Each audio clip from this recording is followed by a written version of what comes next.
Números, números, números, o que é que são que dizem sobre você? Quem não conhece vai conhecer agora Papas da Língua, né? Essa não é a sua vida, é a música escolhida para esse tema tão importante para todos nós nesse momento e para as empresas. E hoje eu estou com uma especialista no assunto aqui, fantástica, maravilhosa. Eu tive a oportunidade de conhecer numa palestra que ela trouxe para nós na igreja lá.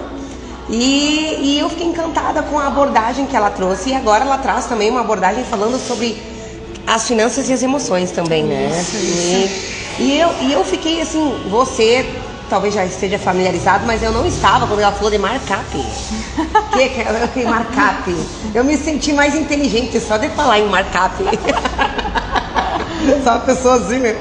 Então, bom dia, gente. Bom dia para você que está aí nos acompanhando. E hoje nós vamos falar sobre finanças. E eu quero deixar aí quero convidar antes também você a seguir os nossos patrocinadores aqui. A Sabrina já vai estar seguindo também aqui a galera que patrocina, que mantém o projeto aí com a gente. E Sabrina, se apresenta pra galera.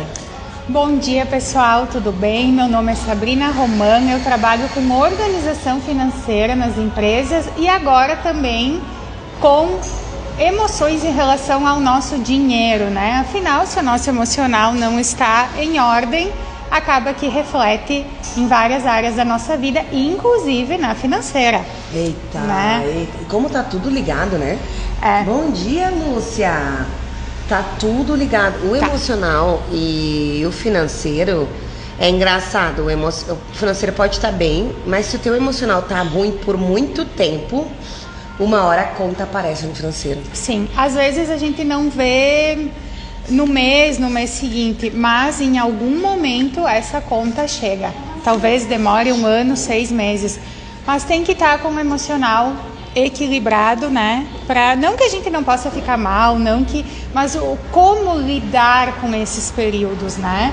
Como se portar, se autoconhecer para saber o que fazer nesses momentos. Por isso, hoje em dia, cada vez mais os profissionais como psicólogos, terapeutas, profissionais da área para a gente organizar nossa vida emocional são muito importantes. Porque tem coisas que quando a gente organiza no emocional fica mais fácil no financeiro. Eu acredito que você deve ter pego muitos casos que você passou o financeiro e na prática a pessoa sabia, mas ela não conseguia aplicar, né? Não conseguia aplicar e também precisavam fazer algumas ações para esse financeiro melhorar, mas como emocionalmente a pessoa não estava preparada, não flui, né? Não flui, então acaba ficando ainda com o financeiro prejudicado. Mas eu acho que vamos falar de números antes? Vamos falar números. Bom dia, Joel. Aí o homem dos números também, já foi meu gestor aí no mercado imobiliário. Bem-vindo. Então, por que é importante os números nos meus negócios, precificar, enfim? Em todos os negócios, os números são o que ditam as regras, né? Afinal, quando uma empresa fecha, uma empresa vai à falência, por quê? Porque faltou dinheiro, né? Então, são sobre números. A organização financeira precisa começar desde do pequeno empresário. Então, se você é autônomo, Miri, você de certa forma é autônoma, sim, né? Mas tem que ter separado as tuas despesas das despesas dos teus negócios. Isso é o básico do básico. Eu sei que muita gente começa aqui, né? Segue o fluxo, só vai fazendo, mas precisa parar e olhar para isso, porque conforme o negócio for crescendo, tem essa necessidade de saber quanto o meu negócio está lucrando, quanto eu preciso faturar, aonde eu quero chegar, de que forma eu chego lá. E isso tudo quem dita são os números. E para quem tá com dificuldade nisso, tu tem algum exercício para essa pessoa, pessoal, sei lá, um pode para limpim-pim? Olha, o exercício básico, arroz com feijão, o início de tudo é anotar realmente o que está acontecendo com o dinheiro da tua empresa. Então, anotação básica, tudo que entra, tudo que sai, mas tudo mesmo. Desde a tarifa bancária que está sendo cobrada lá no extrato, né, do teu banco, até o teu fornecedor, o teu financiamento, as tuas despesas pessoais. Eu bato nessa tecla das despesas pessoais Porque nesses anos, né, que eu venho atendendo, eu percebo que às vezes o prolabore, que é o salário do empresário, é um grande... como é que eu posso falar? Ele impacta de forma muito alta dentro da empresa. Então tem que estar definido um salário para esse empresário. Porque às vezes o empresário está retirando um prolabore que a empresa não comporta. Ai, mas a minha empresa está mal. Não, a empresa está ok, está faturando bem, mas você está gastando muito na sua pessoa física. Então, para conseguir manter a sua empresa nessa saúde financeira, a gente vai ter que olhar para a tua finança pessoal. Ah, mas eu preciso. Bom, aí então nós temos que projetar um aumento de faturamento, enfim, um crescimento dessa empresa para suportar esse prolabore, senão tu vai ficar prejudicado nas finanças da empresa e nas finanças pessoais. Corre o risco de quebrar mais à frente. Com certeza, porque aí também se a tua empresa quebrar, tu também não vai ter esse rendimento, né? Então tudo está interligado. Mas para começar, o início de tudo é anotar tudo que entra e que sai de dinheiro na sua empresa, que a gente chama de fluxo de caixa, né? Então, com o fluxo de caixa, a gente consegue perceber os gargalos. O prolabore está alto, ou a minha precificação está incorreta. Precificação é outro grande dúvida do empresário. Não, né? A precificação eu compro por um valor e coloco o dobro? Não. Tipo, comprei por 50, vendo por 100. Tu até pode fazer isso, mas olha, vou te dizer que em 99% dos casos tu vai ter prejuízo fazendo dessa forma. Jura? Sim, porque tu tem toda uma estrutura. Vamos pensar numa loja de roupas, por exemplo. Uma loja de roupas tem o aluguel, claro, via de regra, a pessoa é dona da sala, mas falando assim no geral, né? Por isso também que nas minhas consultorias eu não tenho uma receita pronta. Eu faço a consultoria de forma personalizada. Mas olhando para esse lado também, mesmo a pessoa sendo a dona da sala, ela tem que contabilizar um aluguel ali, porque ela poderia estar alugando para alguém. Sim, exatamente. Olhando, né, para esse lado. Né? Mas pegando no contexto geral, então, um aluguel, o condomínio, a luz, a água, o sistema, o salário do funcionário, os impostos, até o material de expediente, tudo isso tem custo. A sacola, o laço, o papel seda, que às vezes vai, né, na sacola ali das roupas, o pacote de presente, tudo é custo, tudo é gasto. Então tem que mapear tudo isso como um orçamento mensal. Dentro disso a gente estabelece uma meta de faturamento, que é outra coisa muito importante. Se tu não trabalha com meta de faturamento, tu não tem para onde eu vou, tu fica sem norte. Então, com os custos, se faz uma meta de faturamento e aí se adiciona uma margem de lucro e é aí que se chega no preço final da venda. Que é, nesse caso, no meio disso tudo a gente descobre o markup. Tá. E aí, onde é que entra o markup nesse meio aí? O que é o markup? É uma fórmula que a gente usa os custos da empresa, né, custos fixos, mais custos variáveis, que são impostos, comissões e taxas de cartão, e mais a margem de lucro. Então se coloca nessa fórmula que vai dar um percentual para te multiplicar o preço, né, do teu produto. Então eu comprei por 5, se o meu markup é 3, eu vou multiplicar por 3. Então eu vou ter que vender por 15 para ter 20% de lucro, por exemplo, né? Mas como eu te falei, não existe uma receita de bolo. Como cada empresa é diferente, temos que analisar a realidade de cada empresa, né? Numa indústria, a gente precisa ali pôr... uma indústria de sofás, por exemplo, alguém que faz sofás, tem que botar o tecido, tem que botar o grampo, tem que botar a mão de obra, tem que botar a espuma, são muitas coisinhas que tem que botar para formar esse produto, para adicionar o custo fixo, para adicionar o custo variável, para adicionar a margem de lucro, para aí conseguir formar o preço de venda. Eita. É complexo, mas é fácil. Mas é fácil. É fácil. E E aí, já aconteceu de você pegar pessoas e ela descobrir que a empresa dela trabalha no prejuízo? Sim, com certeza. Que o preço tá errado? O que eu gosto de falar é que o ideal seria trabalhar com uma organização preventiva, que é o quê? Eu estou bem, a minha empresa tem dinheiro, mas eu não sou muito organizada, então vou me organizar para ver realmente o que está acontecendo. Mas as pessoas ainda me procuram por quando está no aperto, entende? Então, quando está no aperto ali, possivelmente tem algum gargalo muito grande que precisa ser estancado. E precificação, temos bastante essa divergência, né? Estoques muito altos, ciclo financeiro que não está dando conta. O que é o ciclo financeiro? O que é o ciclo financeiro? Eu compro esse copo hoje e o meu fornecedor me dá 15 dias para pagar, certo? Então eu vou já pagar esse copo em 15 dias, mas eu vou vender para o meu cliente em 10 vezes no cartão. Então, o meu ciclo financeiro fica 9 meses e meio. Eu tenho que pôr dinheiro na frente, entende? Entendi. Então, para a empresa fazer isso também, ela precisa ter um investimento, um fluxo de caixa, tudo tem que ser calculado. E às vezes eu não estou tendo prejuízo, eu só estou com o ciclo financeiro. Ah, tá. Entende? Entendi. E aí acaba me faltando o dinheiro pro hoje, pro ali, pro agora. Sim. Quando eu vender, eu vou ter lucro, mas até eu vender, até eu receber... Até eu preciso... São muitos meses, né? Então, E isso tem a ver com o markup também, por exemplo. Se o markup é 3, mas inclui também o ciclo financeiro no markup ou não? Por exemplo, eu comprei a blusa por 50 e meu markup é 3, vendo por 150.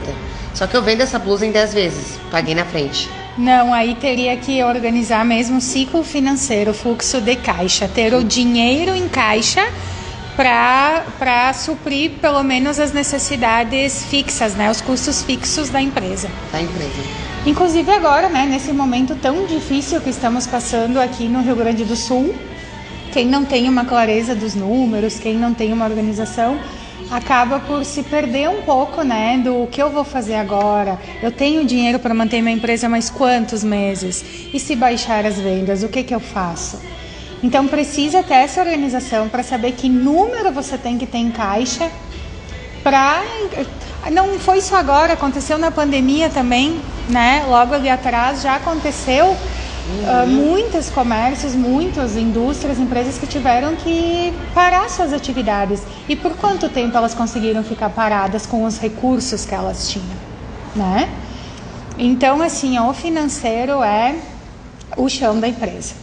E o que eu tenho que avaliar? Às vezes pode ter alguém que está pensando em abrir o seu negócio, né? E está assistindo a gente. O que essa pessoa tem que avaliar nessa tomada de decisões referente aos números para a abertura de um negócio? Seja pequeno, até porque no Brasil a gente tem muito estímulo ao empreendedorismo. Às vezes eu acho até um estímulo irresponsável, tá? Porque tá aí o grande número de empresas que abrem e fecham, né? E tem dados falando sobre isso. Então, se eu tô pensando em abrir um negócio, em começar a prestar o que eu tenho que avaliar na hora dos números? Acho que se você abrir um negócio que for já um negócio físico, tu tem que antes mapear todos esses custos para já começar a trabalhar com metas. Não tem que trabalhar com meta de venda, senão o teu negócio pode ser muito prejudicado. E se tu começa de uma forma mais caseira ou mais autônoma, digamos assim, tu consegue ter um pouco mais de lucro no produto que tu vende, mas ao mesmo tempo, tu sendo sozinha, tu consegue vender menos produtos. Sim. Então, de novo, não existe uma regra, né? Eu tenho que ver qual é o negócio que eu penso. Por exemplo, vamos usar uma confeitaria. Uma confeiteira que faz uma torta em casa, ela gasta os ingredientes, um pouco de luz, um pouco de água ali da sua casa, mas é algo que... Então, se ela gasta R$50 de ingredientes e vende por R$100, ela sobra ali praticamente R$40 para ela, certo? Agora, só que ela vai vender quantas tortas por semana fazendo na cozinha de casa? 2 por dia, chutando alto, 10 tortas por semana, né? Ok, agora se tu tiver todo um espaço, funcionários, de novo, aluguel, a luz, condomínio, manutenção, comprar máquinas, fazer investimentos, tu não vai mais sobrar esses R$40. Talvez tu não vai mais conseguir vender a 100, tu vai ter que vender a 150 e aí ainda vai te sobrar R$20 disso. Eita. Então não tem assim, tem que fazer isso, tem que fazer aquilo. Tem que olhar o que tu pensa em começar, como tu pensa em começar esse negócio, de que forma tu vai começar, o que tu tem hoje na mão para começar e colocar esses números e avaliar de que forma fica financeiramente saudável. Mas eu sou muito apoiadora do empreender também. Mas essa coisa do irresponsável, não sei se seria irresponsável a palavra, mas o que eu vejo é que as pessoas começam sabendo a parte técnica, né? Eu trabalhei numa metalúrgica, então eu vou pôr uma metalúrgica. Então a pessoa começa, né? Faz, e aí chega um ponto que vai dar uma balançada no financeiro, não importa qual ramo que seja. Quando tu vai crescer, que daí tu vai contratar o funcionário, as tuas despesas vão mudar. Ou quando o mercado der uma baixa, tu vai sentir. Então tu sabe o técnico, mas aí tu não sabe o que está acontecendo, que está faltando dinheiro, né? Ou que está diminuindo esse dinheiro. Então tem que ter o controle financeiro. Tendo o controle financeiro, tu sabe exatamente o que está acontecendo e aí sabe qual a tomada de decisão, né? Bom, eu preciso vender mais. Bom, se eu contratar esse funcionário, a minha meta não vai mais ser 15 mil no mês, vai ter que ser no mínimo 25 de faturamento. Sabe? Para os pequenos, assim, tô falando, né? Sim. E para os médios e grandes, então nem se fala, né? Quando a empresa chega no porte médio, se ela não tiver o gerenciamento financeiro muito bem alinhado, desestabiliza. Sim ou sim. Tem que estar sempre muito bem alinhado. Tá. E existe pessoas que têm muita dificuldade em fazer anotações. Elas tentam, mas não fazem e não conseguem. O que tu diz para essas pessoas? Tem uma frase que diz, né? Escolha o seu difícil. Então é difícil fazer para algumas pessoas? Mas é o que vai te dar clareza. É difícil agora fazer a anotação ou é difícil depois arcar com uma consequência lá, talvez de uma falta de dinheiro, né? Então é um sacrifício que precisa ser feito. Tá. E quando é uma empresa assim que não é média ou grande, aquilo ali no início tu até é mais difícil, mas depois que tu entende, é algo que tu pode sentar 1 ou 2 vezes na semana e resolver da semana toda, né? Sim. Então no início, como tudo, né? No início tu demanda mais tempo, enfim, depois flui de forma mais automática. Escolha o seu difícil. Escolha o seu difícil. E todos temos, né, difíceis para escolher. Escolha o seu difícil, porque, enfim. E a questão ali do emocional nessas horas também, né? As pessoas estão abaladas quando chegam esses momentos que elas se sentem abaladas e tem ali o financeiro para tocar, tem uma empresa para tocar, tem, né? Tem alguma dica que você tenha para essas pessoas também? Eu acho que o autoconhecimento é o início de tudo. Por quê? Porque a gente não tá bem todos os dias. Mas é saber reconhecer que não tá bem e como que eu vou setar minha mente para que ela não desfoque, não saia, não... Por exemplo, nessa situação, né, terrível no Rio Grande do Sul, semana passada, muitas coisas se paralisaram. Por quê? Porque realmente temos, né, coisas terríveis aconteceram. Mas temos que elevar a nossa energia, né? Temos que trabalhar na nossa mente que quem não foi afetado diretamente precisa continuar para conseguir ajudar quem foi afetado. Senão a tendência é ficar ainda pior. E se todo mundo ajudar um pouco, no fim vai dar certo. Né? Parece, muitas pessoas estão se sentindo culpadas, inclusive nós, né? Mas precisamos, né, aos poucos ir retomando, porque a economia do Estado vai sofrer algo muito, né, um retrocesso muito grande. Então, quem ainda consegue manter, precisa manter. Se a empresa parar, se a empresa que não foi diretamente afetada parar, talvez ela tenha que demitir o seu funcionário. Talvez esse funcionário tenha um membro da família afetada, que tendo um emprego ele consegue auxiliar, mas se ele também não tiver emprego, o que vai acontecer? Aí vão ser mais pessoas ainda afetadas. Então tem que ter esse equilíbrio emocional. A gente tem o direito de ficar mal, né? Ter empatia com essas pessoas, mas precisa se autoconhecer para dizer não.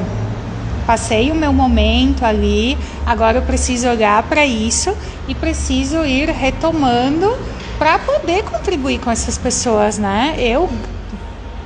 Comigo tá, né? Ninguém foi afetado diretamente, assim, da minha família, alguns conhecidos sim, e eu consigo auxiliar essas pessoas se eu tiver também como bem, enfim, meus familiares. Meu pai tem uma casa, ele voltou à residência dele com a minha mãe, mas a casa do meu pai está debaixo d'água. E eu não tenho como ajudar ele se eu não trabalhar. Exatamente. Que ele trabalha, ele se vira, não é uma pessoa que depende de mim, né? A gente tem essa forma, mas eu só consigo ajudar a minha família se eu estiver bem, pelo menos se eu estiver bem. Eu estou longe, não posso ir a São Leopoldo, e garanto que muitas pessoas que têm entes queridos, pessoas queridas que amam, que estão numa situação afetada, precisam trabalhar, porque primeiro eu preciso ficar bem para não ser uma preocupação a mais para eles. Eles já estão lidando com situações deles relacionado ao assunto, as pessoas que foram diretamente afetadas pela enchente, elas não precisam lidar com a minha Eu entendo, como falou, é um direito a gente ficar triste. Mas se eu parar aqui tudo de fazer e ficar extremamente triste a ponto de não fazer nada, aí sim eu vou ser mais um peso para quem realmente eu quero ajudar, para quem realmente mais precisa. E pegando esse link, né, quem cuida ali das suas finanças, que tem as suas reservas, os seus investimentos, a sua vida financeira equilibrada, talvez por 1 mês, 2, consegue fazer, né, as manobras ali. Agora, se tu tá sempre com a forca, se tu não sabe onde é que tá o problema da tua empresa, hoje tu está desesperado. E aí que tu tem que controlar também as tuas emoções. Ou o autoconhecimento vai te dizer o quê? O que eu vou fazer com esse desespero? Não, calma, sabe? Então, o dinheiro, assim, a parte financeira é muito emocional. Muito emocional. Se tu tem lá o teu caixa, sim, tu sabe que tu precisa continuar, bom, mas eu consigo me manter, né? Agora, não, se eu precisava faturar X esse mês para conseguir dar a volta e não, tu entra num desespero. E no desespero é difícil produzir. É difícil. Na tristeza é difícil produzir, na culpa é difícil produzir. Então é conhecer o que está chegando até ti e transformar isso em ação. Em ação. Também não adianta ficar só no... Tem que agir, né? Tem que agir. E aí tem que levantar e produzir, você que produz, você que vende, levantar e vender. As pessoas continuam precisando comer, vestir, andar, trocar pneus, arrumar carro. As pessoas continuam precisando disso. Continuam precisando. E quanto mais, eu vou segurar, eu não vou fazer, eu vou segurar, a roda vai travando ainda mais, né? Isso vai prejudicando ainda mais o Estado agora, não falando de vidas, não falando, né, mas falando da economia. E essas pessoas, para se reerguerem, elas precisam de dinheiro. É o dinheiro que vai reerguer elas. É olhar para o emocional, é tratar, porque emocionalmente acredito que vão ter, né, pessoas bem abaladas, com todo o direito, com toda a razão, mas elas vão precisar de dinheiro para se reerguer. E se eu não tenho dinheiro, como é que eu vou contribuir? Até esse profissional que vai tratar elas de uma forma, que vai tratar o emocional delas, também precisa de dinheiro para se sustentar. Exatamente. Então, assim, não tem, a gente precisa, dentro daquilo que pode, daquele nosso meio que a gente alcança e que não fomos diretamente afetadas pela enchente, fazer daquilo que a gente consegue a roda girar. Isso aí. E agora, voltando, né, às finanças, então se a sua empresa está desorganizada, ou que você não sabe o que está acontecendo com o financeiro dessa empresa. Eu estou bem, mas eu não sei, eu gostaria, qual que é o lucro da sua empresa? Quanto ela fatura por mês? Qual é o seu ponto de equilíbrio? Quanto você tem que ter em caixa hoje? Né? São muitas perguntas. Então, se a tua empresa não tem essa organização, vamos organizar. Clareza te traz firmeza nas ações, nos próximos passos, né? Senão fica tudo no achômetro. E a clareza resolve muitas vezes a sua ansiedade. Isso aí. Às vezes você está ansioso, você anda ansioso, não sabe por quê. Vai dar uma olhada se tu está cuidando dos números, se você está com clareza mesmo. Né? Às vezes a ansiedade é um sintoma. E ela pode ser um sintoma por falta de clareza. Exatamente. E um empresário ansioso, um prestador de serviço ansioso, a nossa produção novamente cai de volta. Para te ver como o dinheiro emocional, eles andam juntos. Não, né? Uhum. Se tu começar a falar, tem gente que não dorme à noite porque não consegue pagar as contas. É emocional. Quando tu não tá dormindo à noite, seja por que motivo for, talvez não seja o motivo dinheiro, mas é o teu emocional que não te deixa dormir. Então, se tu não tá dormindo por conta de contas, é o teu emocional, tu tem que tratar o teu emocional, o teu financeiro também, mas tem que andar juntos. Dinheiro e emoções andam juntas. Ai, meu Deus, eita! essa entrevista de hoje tá esclarecedora. Né? E tem muita gente aí, tenho certeza que vai ter um despertar. Quem vê principalmente aí a entrevista completa, e vamos ter alguns cortes aqui muito interessante para realmente trazer esse despertamento para as pessoas, para tirarem elas às vezes a gente se embrulha tanto em sentimentos de tristeza, de escuridão, que precisa de alguém, né? E tem também, às vezes tu tá tão focado no problema do teu negócio que tu não vê a solução.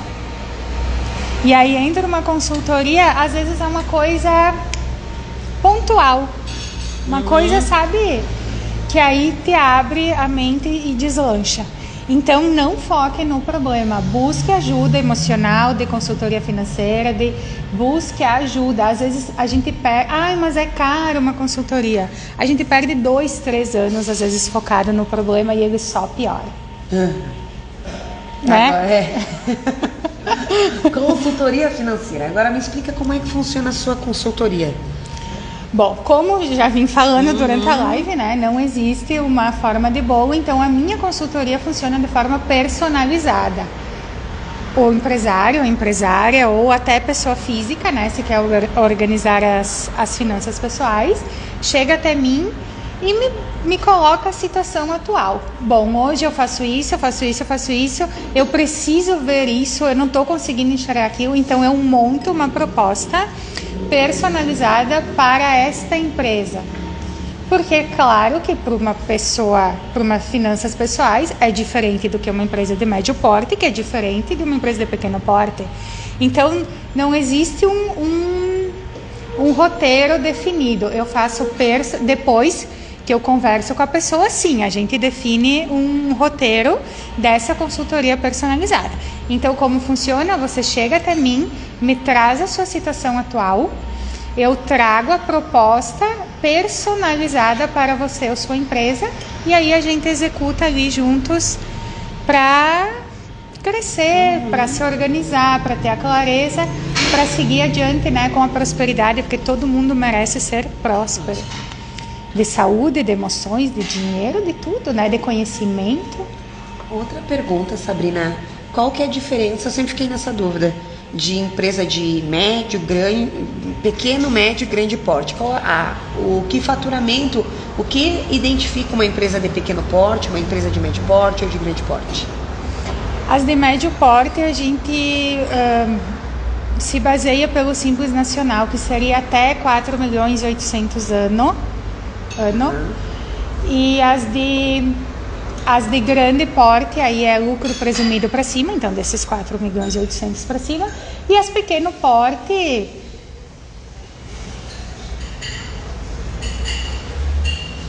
as que estão inclusas ali no Simples Nacional, até 400.000 ano, ainda é considerado pequeno porte. Essa é a diferença aí que eu ficava na dúvida também. Mas é que às vezes assim, ó, Miri, a médio porte já tem alguns controles. Então só precisa ir lá e dar o olhar financeiro, com isso tu faz isso, com isso tu olha isso.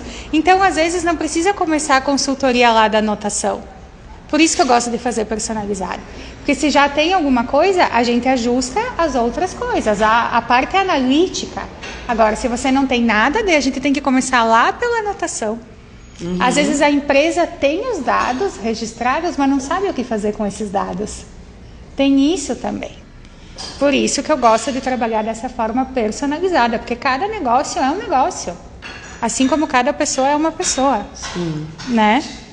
E qual a diferença entre faturamento e lucro? Muita.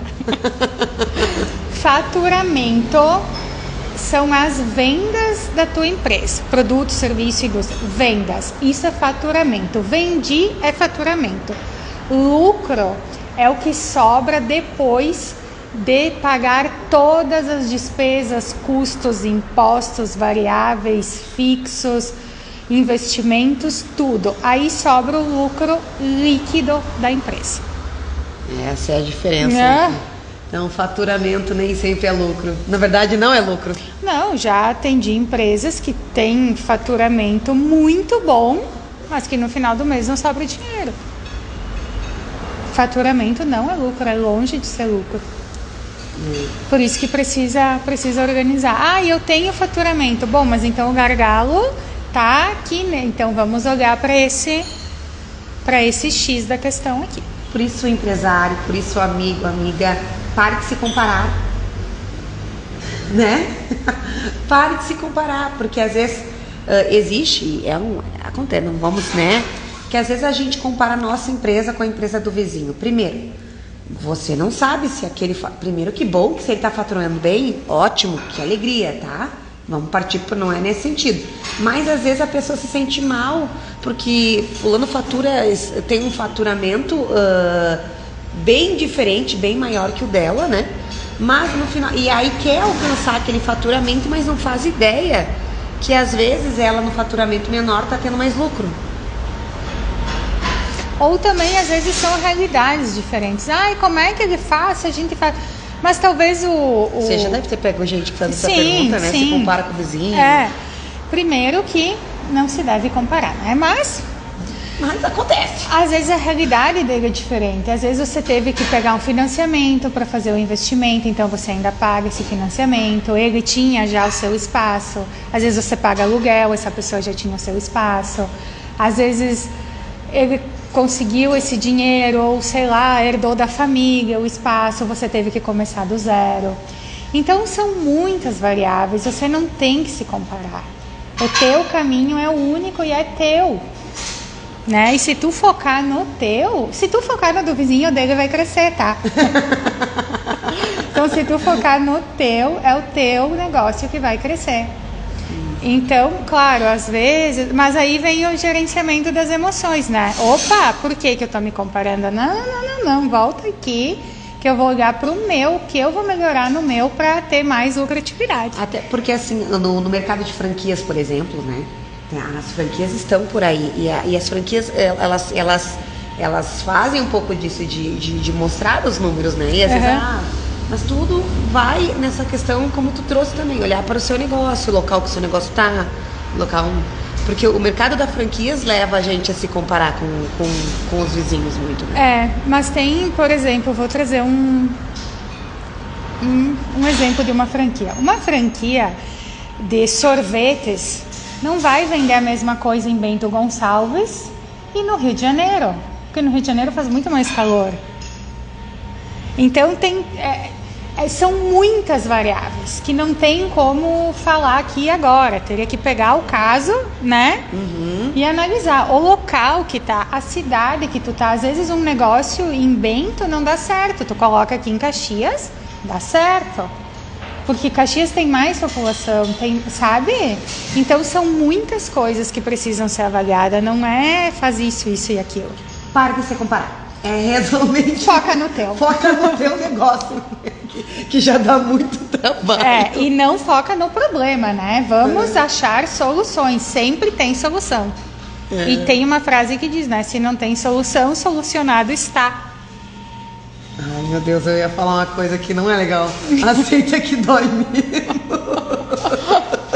Aí não fui eu que falei, foi tu. Se não tem solução, se tá, tu já fez de tudo, solucionado está, ou como quem diria no mercado, aceita que dói mesmo. E tira, fazer o quê? Tira o tira o foco foco dali. do problema. Tira o foco dali. Quando, às vezes, tu só tirando o foco do problema, aparece... A solução, às vezes, vem em forma de uma pessoa, de uma oportunidade, de uma live, de uma ligação. Eu tô lá com as minhas finanças desorganizadas, entrei aqui na live aleatoriamente. Opa! Às vezes... Então, tu tem que estar atento também ao que acontece. Às vezes as coisas estão vindo pra você se despertar, sabe? Isso, às vezes é pequeno ali o sinal. Então tem que estar atento. Tem que estar atento. E eu vou falar, Deus é tão bom que manda as respostas para nós. Você pode dizer que é o universo, né? Enfim, o que você acredita. Mas as respostas vêm para nós. E pode ser hoje através da live aqui, pode ser através de uma conversa com um bom amigo que entende sobre o assunto. Mas quando você está em busca de resolver e focar no que realmente você tem que focar, as coisas vão aparecendo para você resolver pelo caminho. E teve um amigo meu que eu estava conversando uma vez. Às vezes a gente tem que tomar cuidado às vezes a gente quer tanto mais explicar as coisas do que resolver elas, né? E tem uma outra questão também, que às vezes a gente tá aqui e quer chegar aqui, né? Mas a gente quer fazer isso. Aí chega aqui e se apresenta um outro caminho. Mas não, eu não planejei isso aqui, eu planejei isso. Só que pegando esse outro caminho eu vou chegar no mesmo resultado, só que a gente é resistente. Então, sim, tem que planejar, sim, tem que executar, mas tem que prestar atenção nos novos caminhos que se abrem. Eita. Porque nós, seres humanos... Nunca pensei que eu ouvi de uma financeira isso, porque... E a gente tem a tendência de querer controlar tudo e todos. Principalmente quem trabalha em finanças, né? Então, a gente tem que ter controle, sim, tem que ter clareza, sim, mas tem que estar atento aos caminhos que se abrem, sabe? Não é algo engessado, porque se tu engessa muito assim, acaba ficando pesado, né? Então são muitas variáveis, cada um é cada empresa é tem que sentar, analisar, personalizar e agir também, porque não adianta ficar filosofando e não botar a mão na massa. Eita, então com essa chamada aqui à ação, hoje foi maravilhoso, falamos sobre markup, falamos sobre faturamento, falamos sobre empresas de médio, grande e pequeno porte. Você ficou muito bem informada aí com essa entrevista com essa fantástica Sabrina. E se você também está precisando de consultoria, quer saber mais sobre o assunto, siga lá o Instagram dela, chame ela para uma conversa, né? Sim, com certeza. Para identificar a sua necessidade, mas fique atento aos números. Como diz a música, números, números, números. O que era, o que são e o que dizem sobre você. Eita! Sabrina, se despeça da galera aí, né? Não sei se tem mais algum recado que você gostaria de dar também para o pessoal.